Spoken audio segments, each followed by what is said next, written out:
Administration की priority है जी। कथा के बाद सब सदस्यों ने बैठ के और बाकी सिटीजन ने बैठ के ये निर्णय लिया है कि देश में जो हुआ है पहलगाम में वो एक निंदा का विषय है। जिस दिन हमने कलश यात्रा निकाली थी उस दिन भी विरोध किया था कि ऐसा नहीं होना चाहिए। हम उन आत्माओं के लिए शांति का पाठ पढ़ते हैं और मौन व्रत रखा था।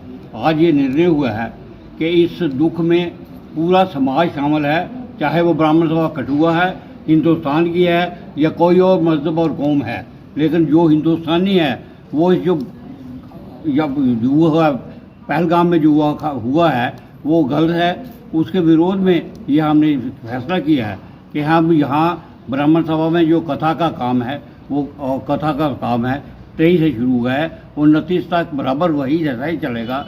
भगवान परशुराम जी की जयंती वैसे ही हम मनाएंगे और इस पर जयंती के बाद कथा के बाद लंगर का प्रसाद यहाँ ही ग्रहण करके यहाँ ही हम सारा काम समाप्त कर देंगे, बाहर झांकी नहीं निकालेंगे, ताकि हमारा जो निर्णय है वो इसलिए है कि हम भी उन्हीं लोगों के साथ हैं जिसमें बाकी हिंदुस्तान के लोग हैं।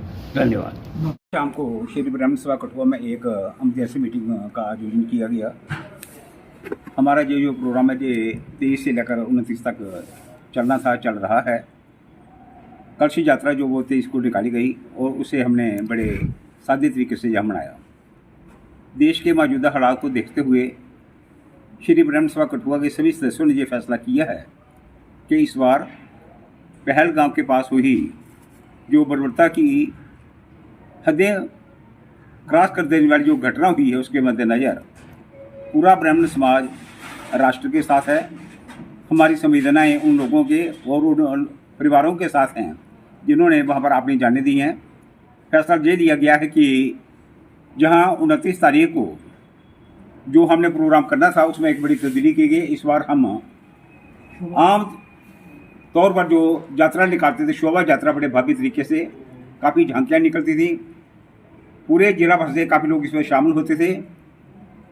ये फैसला लिया गया कि इस बार इन हालात को देखते हुए हम शोभा यात्रा को नहीं करेंगे। सभी ब्राह्मण समाज के लोग ब्राह्मण सभा के प्रांगण में इकट्ठे होकर श्री गंगाधर शास्त्री जी के प्रवचन सुनेंगे। उसके बाद आरती वगैरह होगी और लंगर प्रसाद हस्ब मकबूल होगा। तो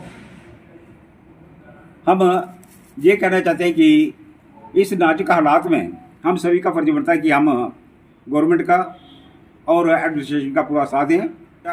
सभी धर्म प्रेमियों से, ब्राह्मण समाज के लोगों से गुजारिश ये है कि इस बार बड़े सादे ढंग से 29 अप्रैल को ब्राह्मण सभा में पहुंचकर आस्था के साथ और एक बड़े सादे तरीके के साथ भगवान परशुराम जन्म उत्सव को बनाएं।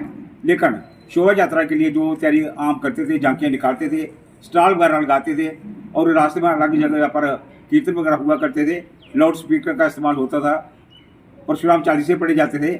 इस बार उन सभी चीज़ों को हम नहीं करेंगे, उसको सदर करके और अपने प्रोग्राम को हम सर्व प्रांगण के भीतर ही रखने की कोशिश करेंगे। धन्यवाद।